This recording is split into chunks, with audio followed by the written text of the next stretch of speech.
اے نبی صلی اللہ علیہ وآلہ وسلم، ہم نے تم پر قرآن بتدریج نازل کیا ہے، تو اپنے پروردگار کے فیصلے کے لیے انتظار کیے رہو، اور ان لوگوں میں سے کسی بدعمل اور ناشکرے کا کہا نہ ماننا، اور صبح و شام اپنے پروردگار کا نام لیتے رہو، اور رات کو بڑی دیر تک اس کے آگے سجدے کرو اور اس کی پاکی بیان کرتے رہو۔ یہ لوگ دنیا کو دوست رکھتے ہیں اور قیامت کے بھاری دن کو پس پشت چھوڑے دیتے ہیں۔ ہم نے ان کو پیدا کیا اور ان کے جوڑ جوڑ کو مضبوط بنایا، اور اگر ہم چاہیں تو ان کے بدلے انہی کی طرح اور لوگ لے آئیں۔ یہ قرآن تو نصیحت ہے، جو چاہے اپنے پروردگار کی طرف پہنچنے کا راستہ اختیار کر لے، اور تم کچھ بھی نہیں چاہ سکتے مگر جو اللہ کو منظور ہو۔ بے شک اللہ جاننے والا ہے، حکمت والا ہے۔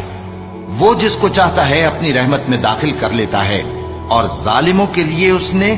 دکھ دینے والا عذاب تیار کر